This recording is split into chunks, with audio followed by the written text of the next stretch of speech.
Well, it is picked by every planet due to gravitation, and its motion therefore is rather erratic, so also its orbit. Now for correct calculations of eclipses, the beginning of sparsha as we call it, and the end of an eclipse called moksha. And for orthodox people that's very important, the precise starting and ending of an eclipse. Well, I'm not going into those details. But mathematically, they have to have some technique of getting very accurate beginning and ending times.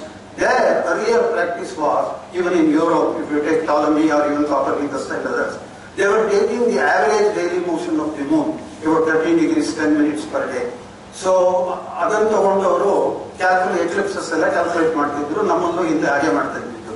But Bhaskara and even preceding Bhaskara by 2 centuries, one Manjulacharya, he has written a small handbook called Gumanasam.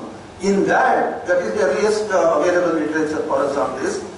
He tells that when you consider the daily motion of the moon, you must consider the instantaneous angular velocity, tatkalika gati. Tatkalika in Kannada we use that word to mean temporary, but in Sanskrit it means at that instant, instantaneous. So he says we have to consider instantaneous angular velocity of the moon at the time of beginning of an eclipse, middle of the eclipse and end of the eclipse. It is like the tachometer or the speedometer of your motor vehicle. When you are driving your vehicle, your speedometer shows that instantaneous speed at which you are driving. It's not the average velocity. So like that, how to do that is the problem. And there in that context he says, because most of us are mathematics students, sine function, trigonometric sine function, he says becomes cosine. So when you take the differential or the rate of the change or the increment, he says the sine function will become cosine function. You have to find cos of that angle. And that is precisely what in modern mathematics we say, d of sine theta is cos theta, d theta. That's a concept before calculus was invented. Our astronomers were experts in trigonometry. In fact, trigonometry today we are using plain trigonometry. Is precisely what Aryabhatta has defined and used. They use the word ja, J-Y-A.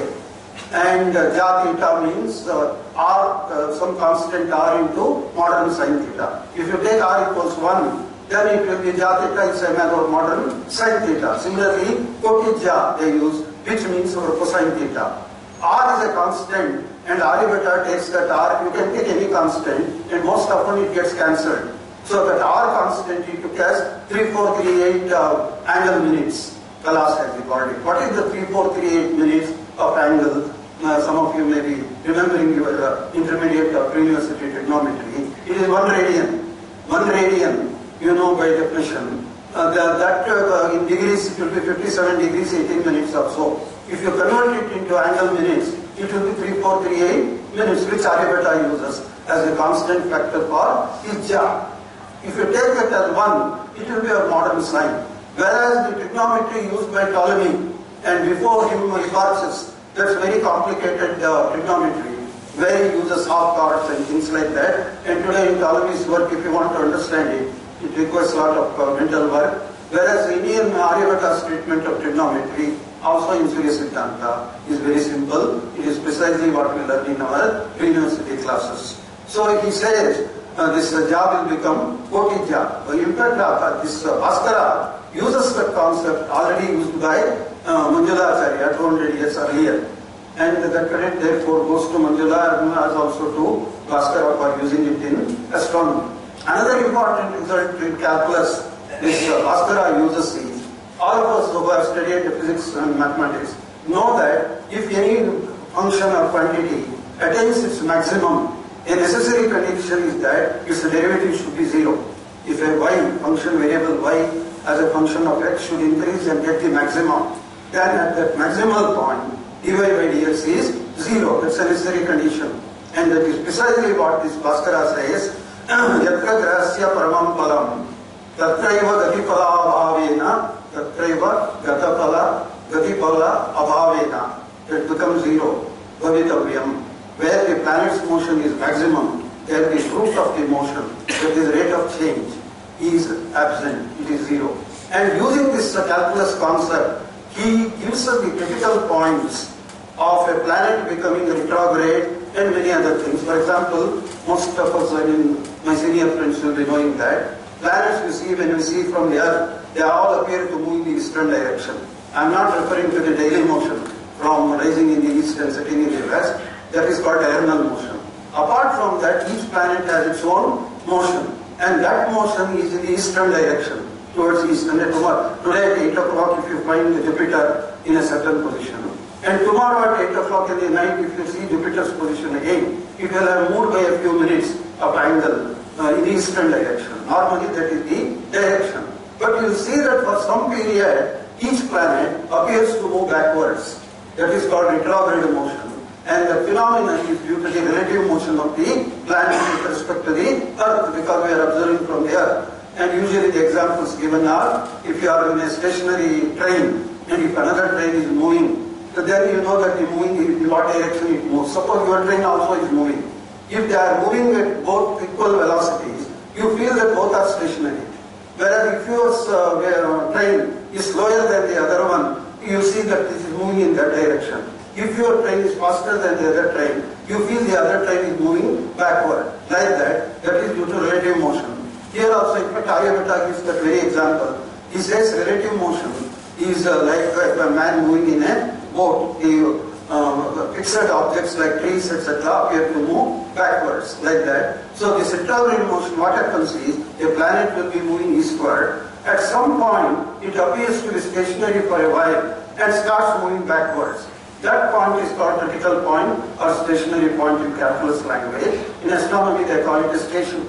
Similarly, by moving backward, at some point, it appears to be stationary for a while and again starts moving in the right direction. That is another stationary point or another critical point.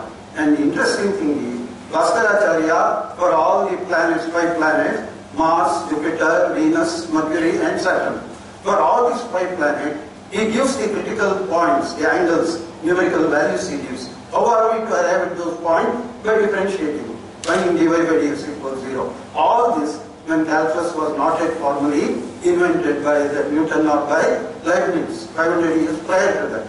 And most of our astronomical texts give correctly, even by modern method, if you calculate the critical point, precisely you get the very same angles for starting and ending of retrograde motion.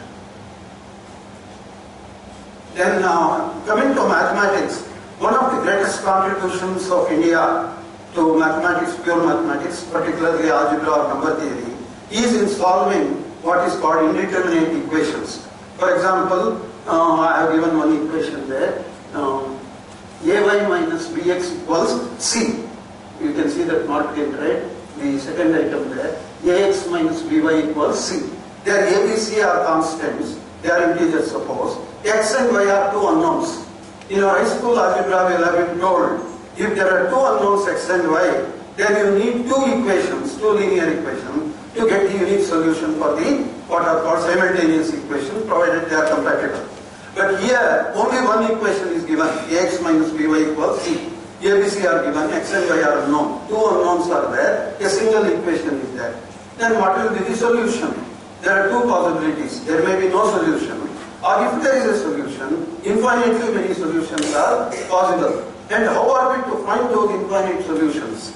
And India is the first country to give the general solution of the first order indeterminate equation, and Aryabhatta gets the credit of being the first in the world to give the general method of solving such an equation. Why did India bother about such equations? Europe did not bother, nor could they give any solution of such equation, but Indian astronomers and mathematicians did give and exercise their brains to a big extent, because in astronomy they needed to work out the conjunctions of planets, how frequently 2 planets come together, how frequently eclipses take place. For such problems, this sort of equations is very important, and Aryabhatta gets the credit of giving the general solution of a first order indeterminate equation. But the more difficult problem is second order indeterminate equation, which is given in the last paragraph, that last line, n into x squared plus 1 equals y squared. Here n is a given constant, a positive integer, like say 61. N, if you take a 61, equation becomes 61 into x squared plus 1 equals y squared. There are 2 unknowns x and y, both are square terms. It's a quadratic indeterminate equation again, because it does not have a unique solution. X and Y may have different values and we want them to be in integers, positive integers. This was a problem, and again for the first time in the history of world mathematics, it is India that gets the credit, and the mathematician who did solve such a problem in a general way was Brahmagupta of the 7th century. In the next slide I will show some details about it. For example, Bhaskaracharya too also deals with that, and he gives an example. I will tell you some interesting historical episode about that. In the 17th century, there was a great French mathematician by name Fermat. All physics and mathematics students and teachers will have heard of. Fermat, often physics people pronounce it as Fermat. Fermat's principle and all that. But we are told in French he is silent, so it is we mathematics people pronounce it as Fermat. Fermat was a great physicist and a mathematician.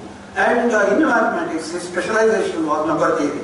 And our Ramanujan was also a specialist in number theory, because that's one of the most difficult branches of mathematics, where the numbers do not behave as we expect them to behave. They don't follow rules, rigid rules, as we have in calculus and other branches. So it needs extraordinary brain to study the properties of numbers. And Ramanujan is one of the greatest number theorists. And this Verma was a great number theorist himself. He threw as an open challenge to his fellow European mathematicians to solve, he gave an example, 61 into x squared plus 1 equals y squared. So he requested the fellow European mathematicians from particularly France and Germany to guess at least one solution, one value for x and one value for y, which would satisfy that equation, let alone getting other solutions. And please note that neither Fermat himself succeeded in giving any solution, nor any fellow mathematician in Europe did it. All this was in the 17th century. Mind you, 500 years earlier, in the 12th century, the very same example, 61 into x squared plus 1 equal y squared. There is no sanctity of 61 number there. It is only a rare coincidence, that's all, historical coincidence.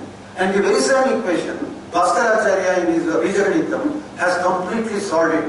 Not only he has given one solution, in fact his least solution, least value of x and y, Bhaskaracharya works out. And normally we would think that it may have 2 or 3 digits like that. But the least values of x and y have respectively 9 and 10 digits. X is 2261 etc. Y is 1766 etc. 9 and 10 digits. And there are two numbers. Here are the least solution of that. There had no calculator, no computer, only slate and balpa, on science perhaps they were working. And imagine the mathematical concentration they had and determination to get the solution.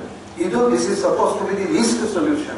From these two values of x and y, you can generate infinitely many other solutions. And one larger and larger, 30 digits, 40 digits, 60 digits, our calculator will never accommodate these. Either accommodate Padala, computers are not good at it. I don't know how huge numbers are accommodated in computers. But in the 12th century, he achieved something remarkable, for which the historians of world mathematics praise Bhaskaracharya sky high. But actually the credit should go to Brahmagupta. Brahmagupta in the 7th century was the first to give the general method, but then Bhaskara improved upon that method and gave his own method called Chakravala cyclic method, where it is foolproof. And one student who is interested in programming would enjoy doing it in a trice. And in a fraction of a second, you can generate all the solutions. In fact, I recall, in this very college, we conducted a workshop, one-day workshop, for our students somewhere in 95 or so. And one of my colleagues from Madras came down here. He explained the method of Kuttaka. It's called Kuttaka, this method of solving first order indeterminate equations. And he explained on the board how it is done and all that. Believe it or not, those days in 95 or around that period, these PCs were not common. Only those who could afford had a PC. Myself, I worked on a home computer. So that boy, a particular boy, maybe his parents got him a PC, and the next morning he brought his PC and demonstrated to us how exactly the solutions work out and what further solutions can be generated by using these two. That is the impact of, he simply loved the algorithm given by Bhaskaracharya. And in fact, a great professor of mathematics in Mysore, Professor A. Krishnaswamy Inga, he was a very brilliant professor of mathematics in Maharaja's College. He was father of A.K. Ramanujan, the great other scholar. Krishnaswamy Iyengar has published some 3 or 4 papers on this subject, and in those papers he proves how the algorithm developed by Bhaskaracharya is very much simpler, far superior to an algorithm developed later on in the 18th and 19th centuries by the great European mathematicians Euler and Lagrange. Both were top physicists and mathematicians. Of course, we respect them. But independently they did it. They did not know what India had done, because all our works are in Sanskrit and nobody was there during that period to translate these Sanskrit works to European languages. Only somewhere in the 18th and 19th centuries later, quite a few of Indologists translated, not often very correctly also. But anyway, somehow our Indian knowledge did reach the shores in Europe. And now they have learned to recognize India's contribution. And it's high time that we teachers and our universities taught these students some of these things and impress upon them the contributions of their own ancestors. Otherwise, we are bound to suffer from inferiority complex growth. And as students, we did suffer from that. But for 1 or 2 teachers who told us something about Ramanujan, something about Aryabhatta, Brahmagupta, also about Galois, Euler, Abel and others. It's an expert plus 1 equals y squared, I was telling. Then the equation is 2, and Arabs, they learned a lot of mathematics and astronomy from India. And the numeral system, as most of you would be knowing, the 10-based and decimal numeral system, which is followed world over today, is unique contribution of India, because it was only India which thought of just 9 or 10, including 0, 10 digits, which can be used to represent any huge number or any small number. Because of what is called the absolute value of a digit. If you take number 2, for example, its absolute value is 2. 3 ಅನ್ನೋ digit ನೀವು ತಗೊಂಡ್ರೆ ಅದರದ್ದು individual or absolute value is 3. But when I write 28, for example, 2 has its positional value, namely 20. If I write 228, 2 has the value 200, the other 2 value has the value 20, like that. That's called positional value. So not only absolute value, but also the positional value, that is Indian brain. And the great Laplace, the French mathematician, tells us that this is something unique India has contributed, which escaped the imagination of Archimedes and Apollonius. Then Fayaz, the translator of Lilavati into Persian, and this Lilavati is a popular text which has been translated to several languages, and one was a Persian translation, as I said, of Fayazi, and later Colebrook, H.P. Colebrook, for the first time translated Lilavati to English somewhere in 1820 or 1830 during that period. And now, of course, better translations are available. And in all our Indian languages also, they are available.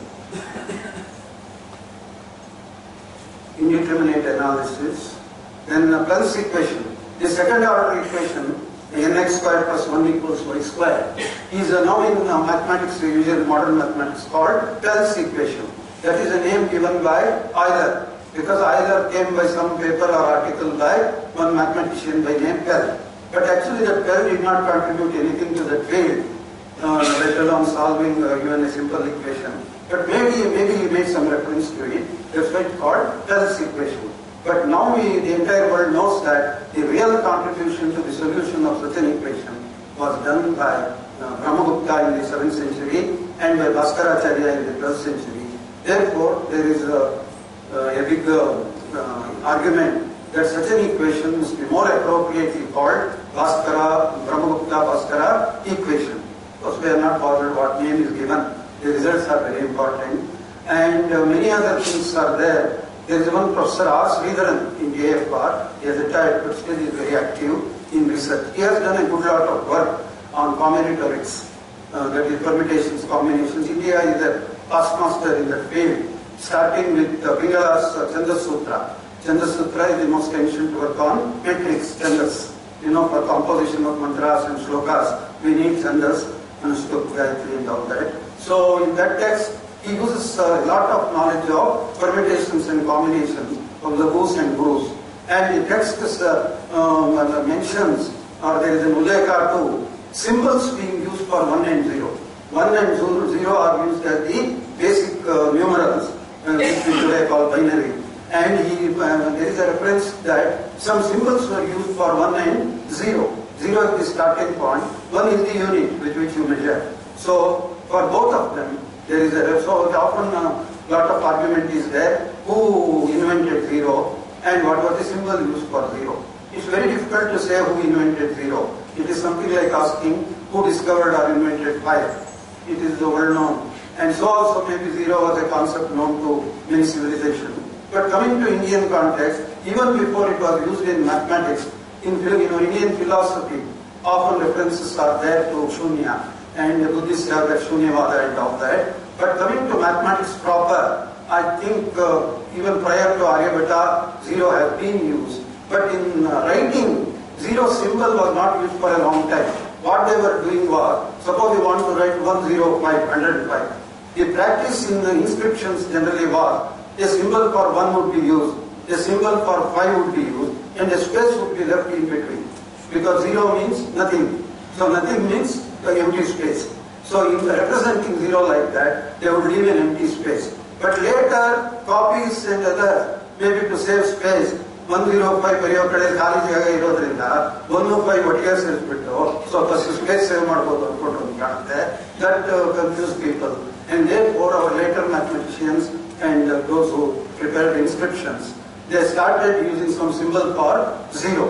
And the earlier symbol for 0 was dot, bindu, what we call bindu. And there is reference to bindu in our earlier literature. And I remember even in Chandra Sutra there is a reference to it. So dot was used to represent 0. I am told in Arabic numerals, even today they use the dot for 0. But later in Indian literature, especially in writing, for 0 the circle, small circle we started using. Today it is used world over as 0. And even other numerals, the first pattern of these numerals we see in what is called Nasik inscription. And later in many inscriptions we see these symbols being used for numerals. And our own language notations are there, Kannada numerals, etc. So anyway, today the world over it is used, whatever India had first started. Then compliments and remarks. So Bhaskaracharya method is beyond all praise. It is certainly the finest thing achieved in the theory of numbers before Lagrange. He was a very great German mathematician, and they were all praised. Germans, they were very broad-minded, so also French scholars. So they are not very secretive about these things, nor very stingy in paying tributes to Indian contribution. Similarly, for example, there is another German mathematician named Kumar. That Kumar had come to the point, construction of rational quadrilaterals. So there he praises Bhaskaracharya and also Brahmagupta. Cyclic quadrilaterals with rational sides. Now, just go back to your high school geometry, when you were taught how to construct quadrilaterals, triangles, and things like that. Now, the problem is, if you construct some quadrilateral, the sides will be possibly irrational or fractional and all that. But suppose you want all the 4 sides to be integers. 4 sides integers ಆಗಿರಬೇಕು, diagonals integers ಆಗಿರಬೇಕು, area integer ಆಗಿರಬೇಕು. Is it possible to construct such a quadrilateral? Yes, Indian astronomers and mathematicians said it is possible. And a very simple construction was given by Brahmagupta in the Brahmasputa Siddhanta, where 2 chapters are devoted to mathematics. One he calls Vyakta Ganita, by which he means arithmetic. The other one is Avyakta Ganita, by which he means what we call algebra. And the other two kuda, a large number of theories given and also very good construction. Of course, in earlier literature, in Shulva Sutras, going back to BC centuries, even before Euclid, whose geometry we learned.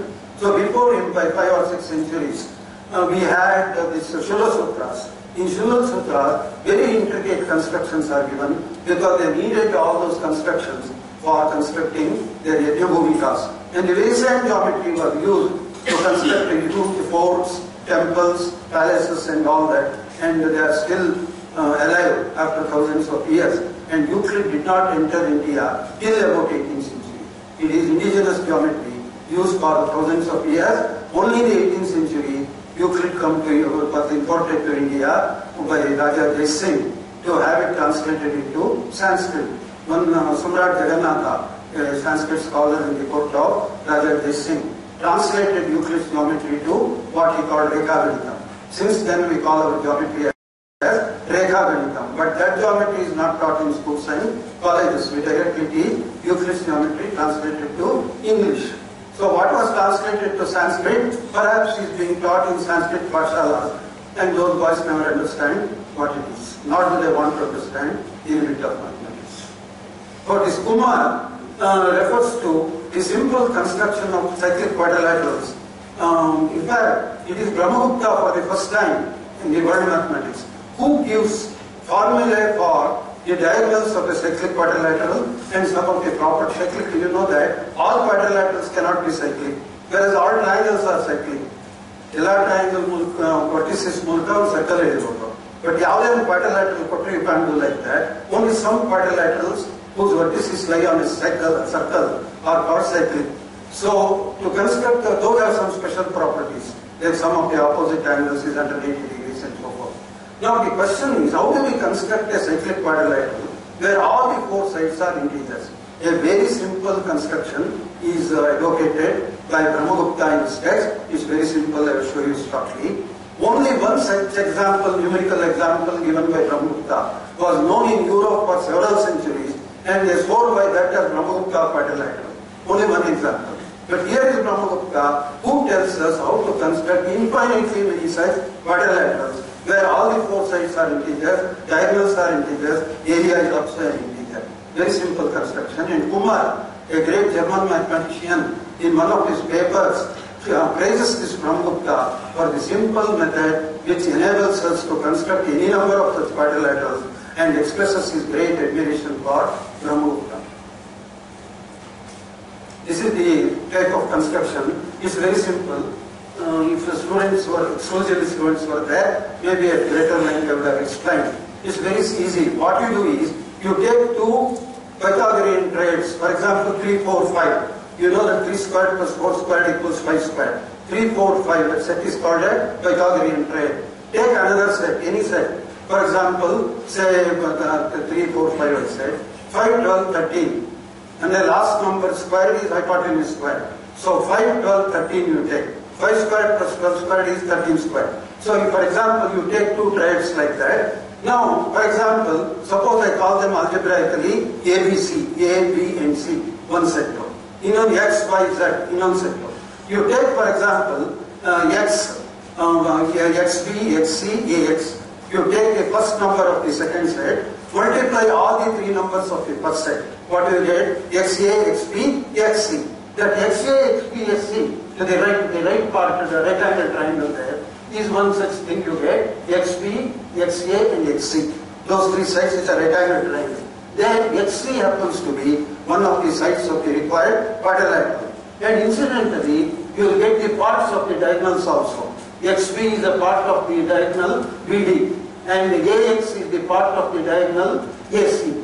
So I got parts of two diagonals. I have also got a side of the required quadrilateral. Similarly, for example, you take the neighboring right angle triangle BZ, BY, XB. And a B you take. What is B? It is the second number of the first set. A, B, C are there. Here the second number B. Multiply all the three numbers X, Y, Z by that B. Then what do I get? BX, BY, BZ. So BX, BY, BZ is the neighboring right angle triangle, from which again you get the side AD, quadrilateral AD, which is BZ. One side sigurತ್ತೆ. Haga inno diagonals sigurtte one part.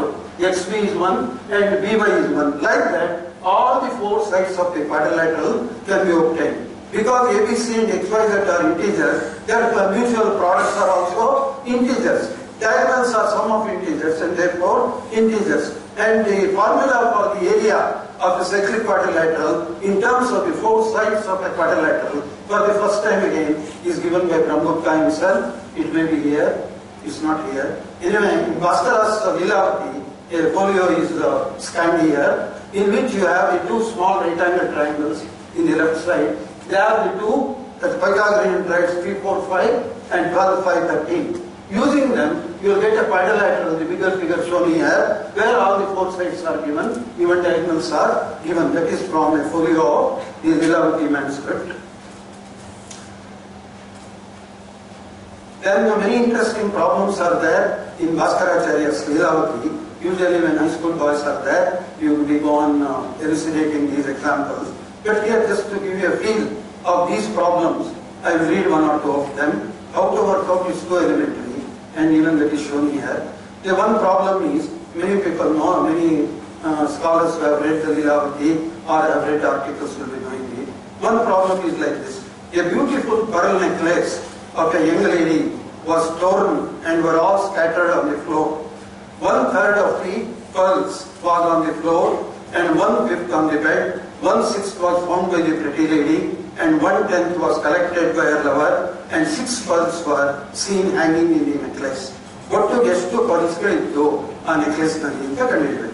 It's an elementary problem which an 8th standard student perhaps can answer. Definitely you would like a problem instead of simply saying x by 3 plus x by 5 plus etc. add. If it sounds very odd to him, why on earth should I add x by 5 plus x by 6, he would ask. Whereas if you give a problem like this, of course whether the beauty of the problem is whether he appreciates romantic part of it, I don't know what that is. But definitely as a statement problem, you would definitely gladly do it. And in fact more romantic problem you see in the Ganita Sarasandra of this Mahavira. Of course, sometimes they have a good sense of humor also. In Leelavati there is an example where a great Dani means donor. I would have mentioned some area in Bangalore, but people will ban it with this, I don't mention. So he makes a princely donation to a beggar. And ಎಷ್ಟು fraction ಅಂದ್ರೆ ಕೊನೆಗೆ answer ಬರೋದು ಅವ್ನು ಎಷ್ಟು ದಾನ ಕೊಟ್ಟಿದ್ದು ಅಂದ್ರೆ ಒಂದು ವರಾಟಕ. ಇನ್ ಸಾಂಸ್ಕ್ರಿಟ್ ಇನ್ ಲೀಲಾವತಿ ವರಾಟಕ ಮೀನ್ಸ್ ಕೌಡೆ ಕಾಸು ಅಂತ ಇರಲ್ಲ. ಸೊ ಆ ಕೌಡೆ ಕಾಸನ್ನ ಬಹಳ ಉದಾರ ಮನಸ್ಸಿನಿಂದ ಒಬ್ಬ ಬೆಗ್ಗರಿಗೆ ದಾನಿ ಕೊಟ್ಟಂತೆ ಅಂತ ನಮ್ಮ ಭಾಸ್ಕರಾಚಾರ್ಯರು ಅಂತಾರೆ. Like that, such interesting problems often you find. Problem from Leelavati. Here is an interesting problem alluding to Mahabharata. Partha with rage, Arjuna with great rage, he wanted to kill that Karna because he was the sworn enemy in the war for Arjuna. So Partha with rage shot a round of arrows to Karna in the war.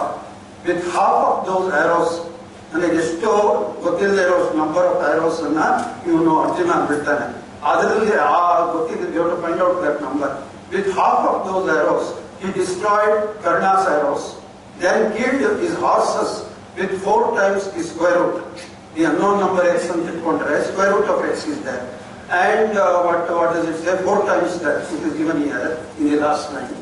So 4 times that square root. He killed his horses with 4 times the square root. Hit Shalya. Shalya was the Sarathi of Karna.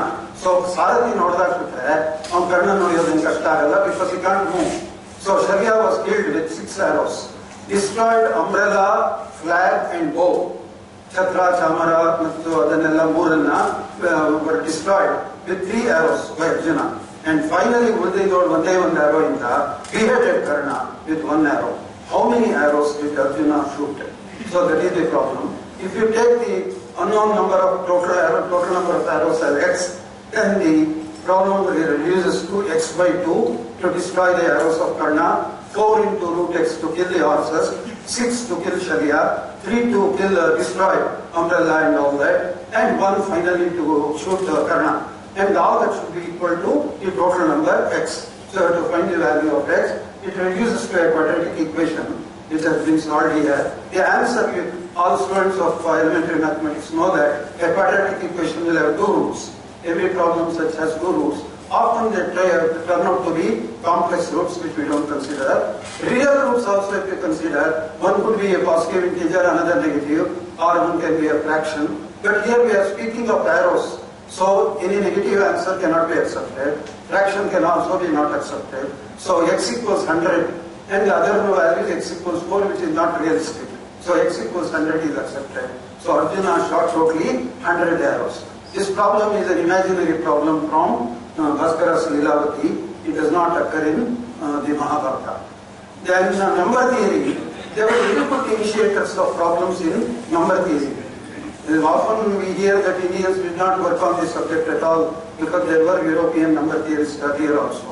But here we have some examples where he tells us how to generate two integers a and b such that sum of the squares of those two numbers, and a squared plus b squared, and difference of the square, a squared minus b squared. ಅದು ಎರಡರಿಂದನೂ ನೀವು ಒಂದನ್ನು ಕಳೆದರೆ a squared plus b squared minus 1 and a squared minus b squared minus 1. Both should be squares.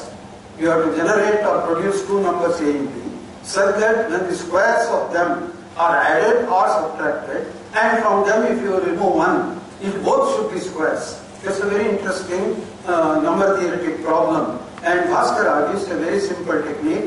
A, the first number, should be of the form just before the blue band. Before that, you have that value. 8x squared plus 1, 8x to the power of 4 plus 1, and b is 8x cubed. X n the current power, 1, 2, 3, you can take like that. Then a and b you get, and invariably satisfy the requirements, and I have tabulated some of them as far as my program book to get on the computer. And the computer does not oblige me beyond these because all answers will be in exponential form. So I have to stop there. Then there is an interesting problem towards the end of Lilavati on permutations and combinations. I told you that our Indian mathematicians were past masters in the permutations and combinations right from the Chandra Sutra of Pingala.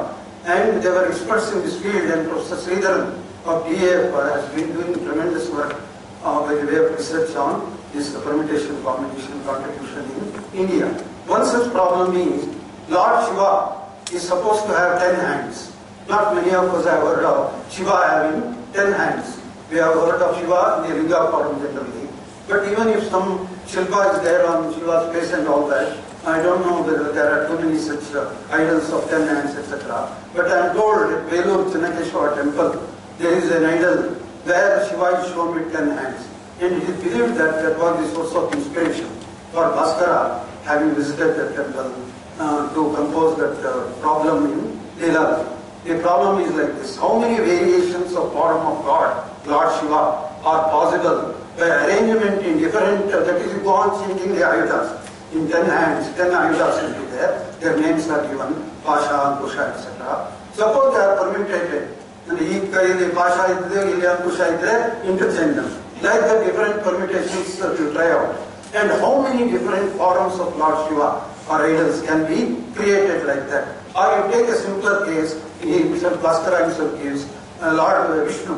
Vishnu is supposed to have 4 hands and Gada, Padma, Shankha and all the chakra. So 4 ayudas are there. If they are permitted among themselves, then 24 such idols are possible. And we are told 24 names of Lord Vishnu are there. One of my research students knows all the names. I can't get bad names like that. So Keshava, Janardana and so forth. 24 Trivikrama. 24 names are there. And I am told in Maharashtra and elsewhere, while doing Sandhya Vandana, they recite all these 24 names. I am not sure whether in Karnataka they are doing it. So the problem is like this. So Shakti, Katvanga, Ishara, etc. 10 ayudas, if they are permitted, mathematically it will be factorial 10. It's a huge number. 10 into 9 into 8 like that up to 1. If you multiply, it will be a very big number. It appears it will be 36 lakhs, 28,800. I don't think there are so many names of Lord Shiva you can have, nor so many idols of Shiva. But anyway, the problem is there. But 24 names of Vishnu, I am told, are there, and 24 idols are also, it appears, scattered in different places. This is the idol of Lord Shiva and 10 hands, supposed to be at Velur. So if you visit Velur, please search for this and remember Lilavati. If you have already visited Velur, I have visited, but I never saw this. Next time if I visit, I will go there. An interesting problem on permutations. There are many such problems are there. I don't go into details. One interesting problem which our high school students like is this. Now this is a diagram which explains the problem, and there is, I don't know if that is there or not here. This is from a folio of Lilavati, where you see a peacock is shown perching on a pillar. And the problem is on that one, there, go back to that slide, where the problem is explained. Now AB is a pillar, and at the top of it, at A, there is a peacock. And on the ground, and you are given the height of the pillar, it is about 9 feet. And the problem says, at the point E, at the right extreme end, there is a snake starting from that point and coming towards the pillar, and at the bottom of the pillar there is a anthill, which is the abode of the snake. So snake, after searching for food and all that, from E, it tries to crawl towards the bottom of the pillar, that is B, where its abode is there, anthill is there. So the problem is, peacock is watching that serpent coming towards the pillar, and we know that the two princes are enemies. And peacock always attacks the snake whenever it finds it. So it observes that a snake coming from E. And nature has developed such a wonderful brain algorithm in the brains of these animals and birds, unlike us in men or humans. So a bird, also you see, or a peacock, for example, it correctly calculates and at the right point catches the snake. It never miscalculates. ನಾವು ಮಾಡಿದ್ರೆ ಖಂಡಿತ ತಪ್ಪು ಮಾಡ್ತೀವಿ. ನಮ್ಮ ಕೈಲಿ ಯಾವುದೋ correct road cross ಮಾಡಬೇಕಾದ್ರೆ vehicle ಅನ್ನು ದಾಟ್ಕೊಂಡು ಹೋಗೋಷ್ಟು ಕರೆಕ್ಟ್ ಆಗಿ ಹೋಗಲ್ಲ ನಾವು. Whereas this peacock correctly goes and attacks the snake. Peacock has to move along that hypotenuse AC to catch the snake. Snake is moving on the ground towards EC. At the point C, peacock correctly catches the snake, because ಅದಕ್ಕಿಂತ ಬಲಗಡೆಗೆ ಏನಾದ್ರು peacock ಹೊರಕ್ಕೆ ಹೋದ್ರೆ ಅಷ್ಟೊತ್ತಿಗೆ snake move ಆಗಿರುತ್ತೆ. Peacock misses the snake. So nature has given that knack to the peacock to catch the snake at the right point. At C it catches. You are asked to calculate what is the distance of C from the anthill. That is BC. What is the distance? We take it as X, and then what happens? We are told that BE is 3 times the height of the pillar. The height of the pillar is 9 feet. So this BE will be 27 feet. ಆವಾಗ BC ಅನ್ನೋದನ್ನು X ಅಂತ ತಗೊಂಡ್ಬಿಟ್ರೆ, which is unknown to us, the C will be 27 minus X. Assuming that the peacock and the snake start at their points of origin and move at the same velocity, they will have traveled the same distance, which means AC will be equal to C. Distances are equal if you assume that. And if you solve the rectangle triangle, hypotenuse AC squared is equal to AB squared plus BC squared. Apparently it's a quadratic equation, but fortunately X squared gets cancelled. You'll get the value of X in a simple equation, and X will be 12 feet. That is the answer. And our high school students, I'm sure, enjoy problems like this. In fact, this particular problem itself was there in the high school syllabus. I don't know whether the problem is continued, but earlier textbook will give the problem. I think with this I will more or less stop. And similarly, cubic equation, of course, he has not discussed at length how to solve higher order equations, third order, fourth order, etc. That credit goes to European mathematicians. But in his Bhaskaracharya, very intricate algebraic problems are solved, and very detailed commentary was written in Sanskrit by one Krishna. And interestingly, that entire text with Krishna commentary has been translated by a Sanskritist in Chennai. And a French lady who is a mathematician, she has written a book, 2 volumes, called, she has translated Bhaskaracharya as Seeds of Mathematics. Bhaskaracharya literally she has translated as Seeds of Mathematics. 2 volumes she has written, and she elaborates on the Ganita Pada of Aryabhata's text, and Bhaskara's commentary, not this Bhaskara. There was an earlier Bhaskara in the 7th century, whom we call Bhaskara I, who was a contemporary of Brahmagupta, and he was a great astronomer and mathematician. Because of him, we are able to understand Aryabhata's text very correctly. Otherwise, it is too brief to be understood independently. So that Bhaskara I has written a good commentary on Aryabhatiyam, and in the Ganita Pada commentary, he gives very nice examples and explanation and all that. And this lady from Paris, Agatha Keller, has translated all that. And recently I have seen a paper of hers where she has elaborated extensively, and deep research has gone into it. That is Western professionalism, which we Indian scholars should learn from. So with this I conclude my talk. Thank you very much.